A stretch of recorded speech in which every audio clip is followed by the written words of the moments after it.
En la mañana del 26 de diciembre de 2007, Linda Thiel, una empleada del servicio postal estadounidense, notó que su compañera y amiga Judy no había llegado a trabajar. Algo muy extraño, ya que la mujer era siempre muy puntual. Linda tuvo un mal presentimiento, por lo que llamó a su casa para asegurarse de que todo estuviera bien, pero no recibió respuesta. La angustia de la mujer fue tan grande que decidió salir del trabajo y dirigirse al domicilio de la familia de su amiga. Al llegar notó que la puerta de la casa se encontraba abierta de par en par. La llamó, pero nuevamente no obtuvo una respuesta. Al asomarse en el domicilio llegó a ver algo que la horrorizó por completo. Cerca de la entrada se encontraban los cuerpos sin vida de una pareja y 2 niños. Inmediatamente se comunicó al 911 y, a pesar del shock, dio la información necesaria para que la policía fuera al lugar. Al llegar, los investigadores pudieron confirmar que los cuerpos sin vida pertenecían a una joven pareja alrededor de sus 30 años y 2 pequeños que no llegaban a tener 10 años. Una búsqueda en la propiedad permitió a la policía encontrar 2 cuerpos más en una construcción cercana. Se trataban de Judy Anderson, de 61 años, y su esposo Wayne Anderson, de 60. El crimen había sucedido en la Nochebuena en la localidad rural de Carnation, en Washington, al noroeste de Estados Unidos. Las preguntas comenzaban a llenar la mente de Thiel. ¿Quién podría haber cometido semejante crimen? ¿Por qué justamente con una familia como los Anderson, que no tenían problemas con nadie? ¿Cómo podían tener la sangre tan fría para arrebatarle la vida a 2 pequeños que esperaban con ansias recibir sus regalos de Navidad?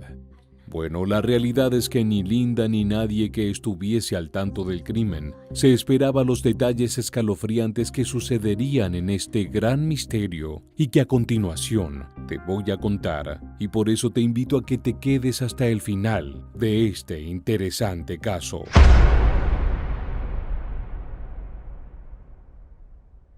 Pero bien, para entender mejor esta historia, será mejor que lo hagamos como siempre lo hacemos.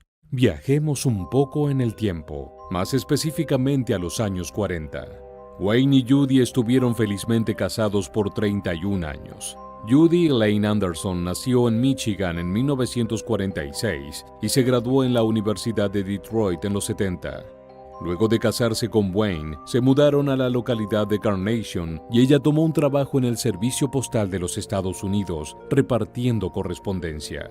Judy conservó este trabajo por 17 años. Era una mujer muy amistosa y querida por sus compañeros de trabajo y también en la comunidad. Era además muy dedicada a su hogar y su familia. El matrimonio tenía 3 hijos, Mary, Scott y Michelle, los 3 ya adultos. Wayne, oriundo de Tucson, Arizona, vivió durante sus años de estudiante en Ventura, en el estado de California. Se graduó de la universidad y sirvió en las Fuerzas Armadas durante el conflicto de Vietnam. Se casó con Judy en 1972 y se mudaron a Carnation, donde tomó un empleo en la industria aeronáutica.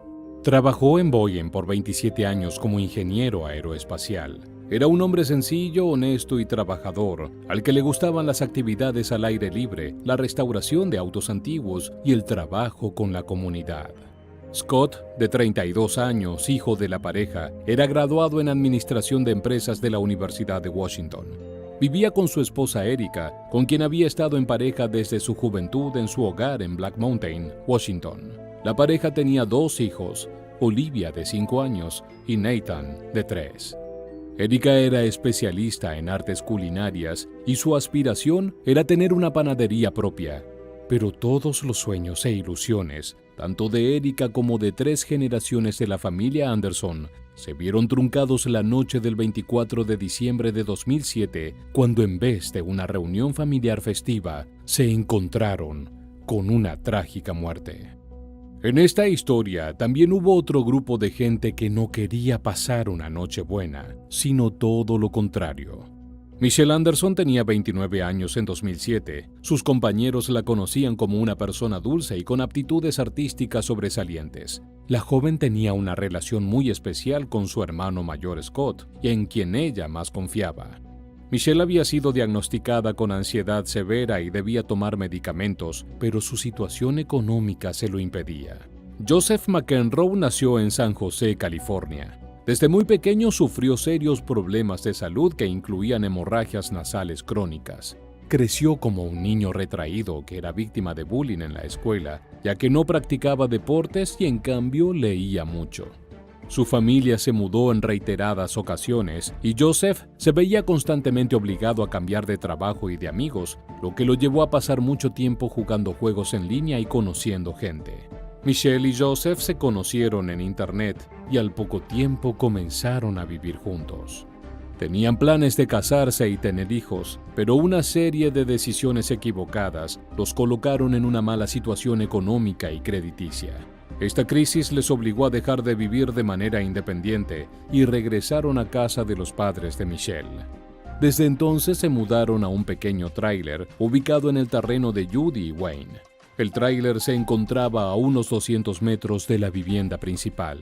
Al comienzo, la joven pareja fue bienvenida en la casa de los padres y hermanos, aunque con el tiempo las discusiones y la falta de empleo de la joven hicieron que se fuera distanciando cada vez más de su familia, a la vez que comenzó a tener diferencias con su cuñada Erika. Por otra parte, Mary, la hermana menor de la familia, había manifestado temor por el comportamiento de Michelle, quien ya ni siquiera le devolvía las llamadas. En cierto modo, la familia esperaba limar asperezas en Nochebuena, donde se reencontrarían todos por primera vez en bastante tiempo.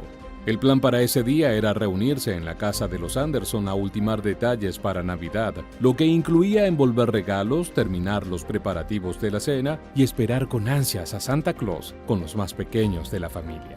El distanciamiento y los problemas de Michelle y Joseph con los Anderson continuaron hasta el 24 de diciembre. Ese mismo día, la joven pareja decidió armarse con un revólver Smith & Wesson modelo 19-357 Magnum y una pistola semiautomática de 9 milímetros y condujeron en su camioneta a la corta distancia que separaba su remolque de la casa principal donde se celebraría la reunión familiar. Al llegar se encontraron con Wayne y Judy ultimando los detalles de la cena. Aprovechando esto y que Scott y Erika todavía no habían llegado con los pequeños, Joseph se encargó de distraer a Judy, que en ese momento se encontraba envolviendo los regalos de Navidad. Por otra parte, Michelle se acercó a su padre, que se encontraba en la sala. Segundos después, la mujer accionó su arma contra Wayne, pero ésta se atascó, por lo que tuvo que llamar a Joseph para que terminara el trabajo por ambos. McEnroe ingresó rápidamente y disparó contra el hombre. Judy, al escuchar el ruido de los disparos, ingresó rápidamente a la sala, donde ambos agresores le dispararon a la vez. Uno de estos disparos logró tirarla al suelo, y aunque la mujer rogaba, Joseph volvió a dispararle, esta vez en la cabeza. Este último disparo le causó la muerte en el acto. Luego del macabro crimen, la pareja arrastró los cuerpos fuera de la casa y los ocultó en una construcción aledaña a la propiedad. Posteriormente regresaron a la casa y se dedicaron a limpiar la sala con toallas y alfombras que terminaron quemando para borrar sus huellas.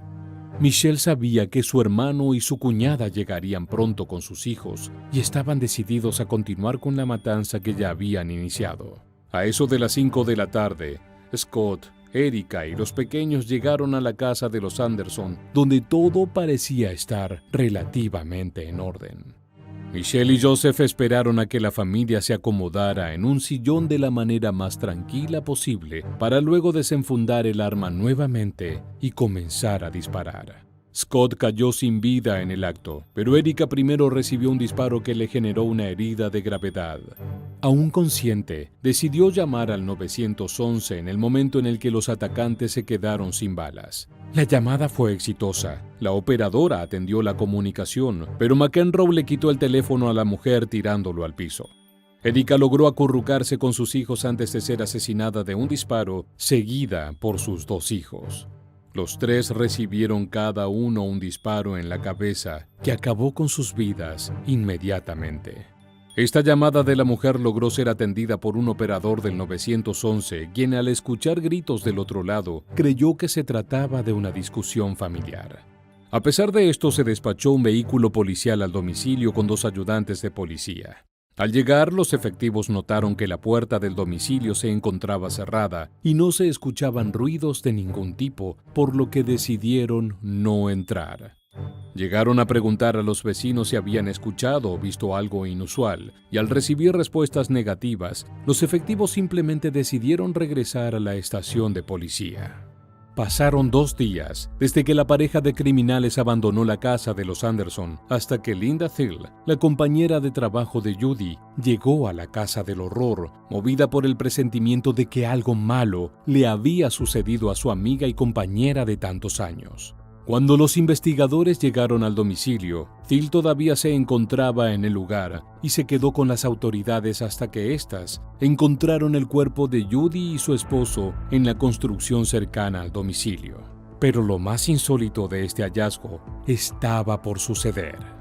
Cerca de las 11 de la mañana, poco más de hora y media después de la llegada de las autoridades, un oficial que se encontraba al resguardo de la entrada llamó por radio al jefe de la investigación para informarle que 2 personas que decían ser parientes de las víctimas habían preguntado si había sucedido algo a la familia que vivía allí.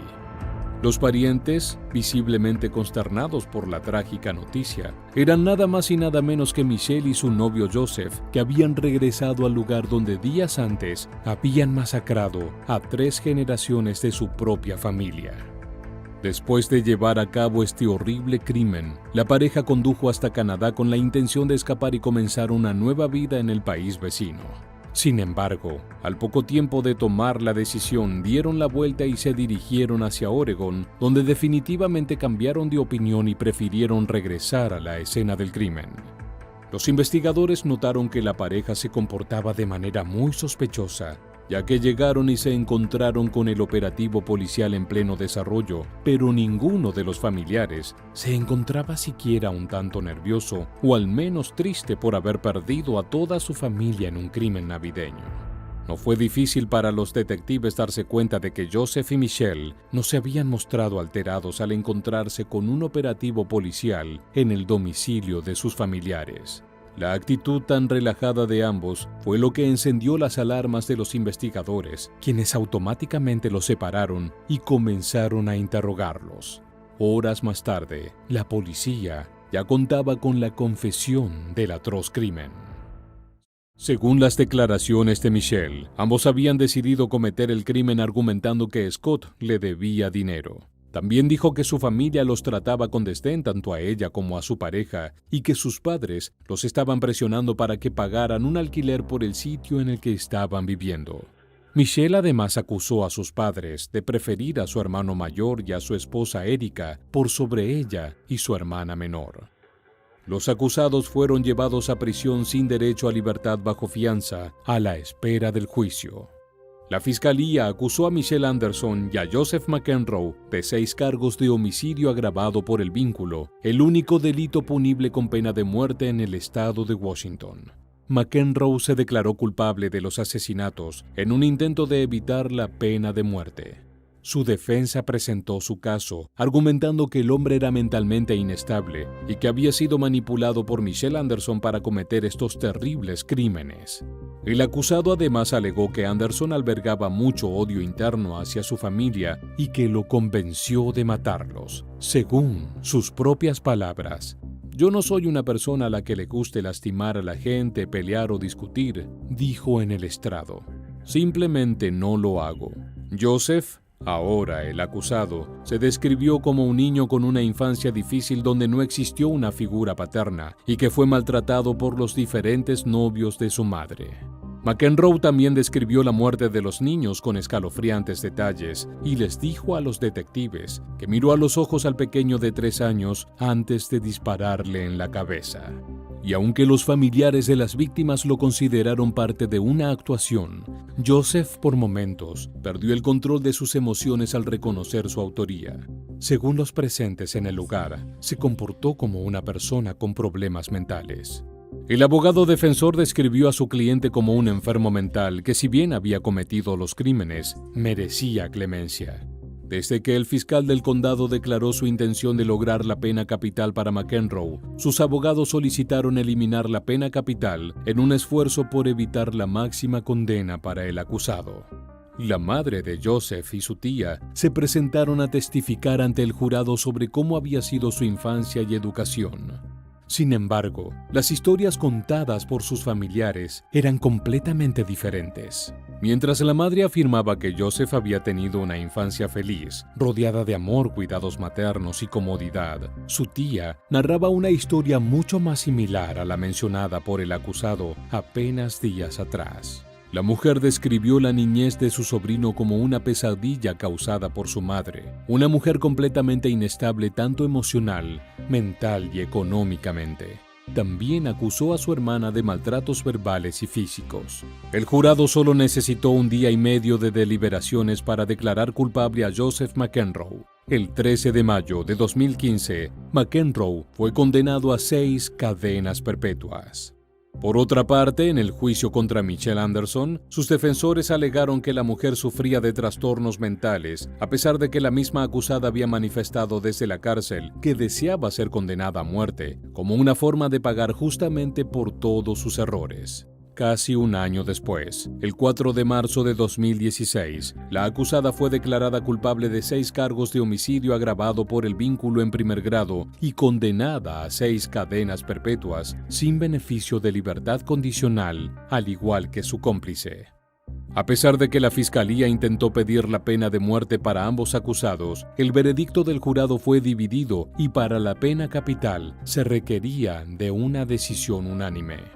El día de la lectura de la sentencia de Michelle, una de las compañeras de trabajo y amiga de Judy se encontraba mirando a la acusada fijamente desde el público. Cuando la prensa le preguntó su opinión sobre el veredicto, la mujer aseguró que se alegraba de que no les hayan dado la pena de muerte, ya que ambos merecían sufrir la vida en la prisión por haberles quitado a personas tan queridas. Joseph McEnroe se encuentra actualmente cumpliendo su sentencia en la penitenciaría del estado de Washington.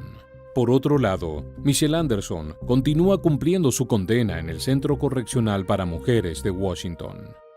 Crímenes tan atroces como el de la familia Anderson nos hacen reflexionar en la importancia de notar y atender los desequilibrios mentales que pueden estar sufriendo nuestros seres queridos, y no podemos evitar preguntarnos cuántos de estos crímenes podrían haber sido evitados si la venta de armas fuese más controlada en los Estados Unidos.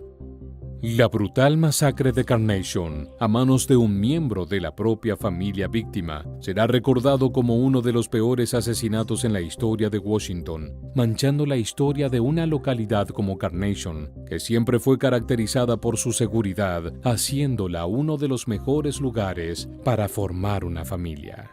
Además, este crimen hizo que la temporada navideña nunca volviera a ser la misma en la ciudad. Pero bien, hasta acá el video de hoy, pero antes de que te vayas, te recomiendo estos 2 videos donde verás casos también muy interesantes. Y si no te querés perder ningún video de este estilo, te recomiendo que te suscribas y actives la campana de notificaciones. Bien, yo soy Gabriel Navarrete, esto fue Grandes Misterios, nos vemos en un próximo video. ¡Chau!